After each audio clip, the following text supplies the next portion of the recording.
માનનીય આચાર્ય શ્રી પ્રમુખ શ્રી વંદનીય ગુરુજનો તથા મારી સાથે અભ્યાસ કરતા વાલા વિદ્યાર્થી મિત્રો, આજનો મારો વિષય છે દિવ્ય વિષય બેટરોલ બ્રેક.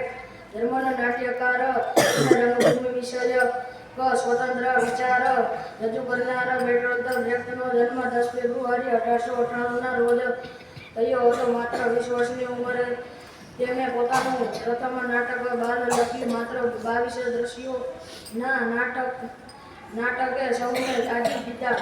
તબીબી અને તત્વજ્ઞાન વિષયનો અભ્યાસ કરી તેઓ પ્રથમ વિશ્વયુદ્ધમાં તબીબી વિભાગના સૈનિક તરીકે સેવા આપવા જોડાયા. હિટલરના શાસન સાથે જ તેમણે જર્મનીથી વિદાય લઈ ડેનમાર્ક અને ફિનલેન્ડમાં આશ્રય લીધો.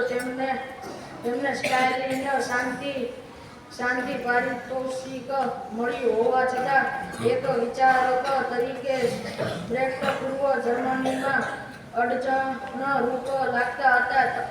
અંતે અમેરિકામાં હોલિવૂડમાં સ્થાયી થયા.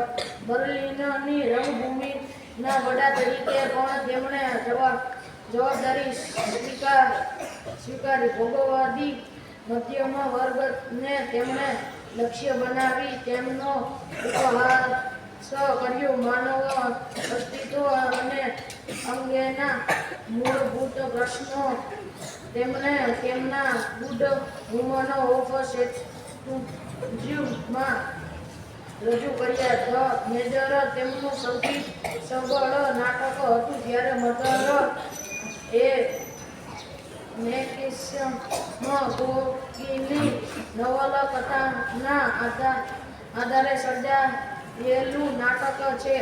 એ નાટક સ્ત્રીમાં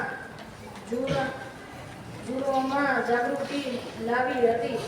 નાટક દરમિયાન પ્રેક્ષક સજાગ રહેવાથી જ અપેક્ષિત રાજકીય સામાજિક ફેરફાર લાવવાની દિશામાં જઈ શકાય એવો તેનો વિશ્વાસ હતો.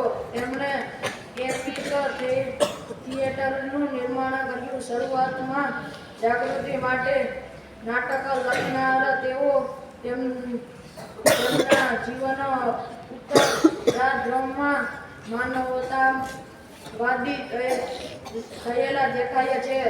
ઈસવીસન 1956માં તેમનો જીવનનો અંત આવ્યો.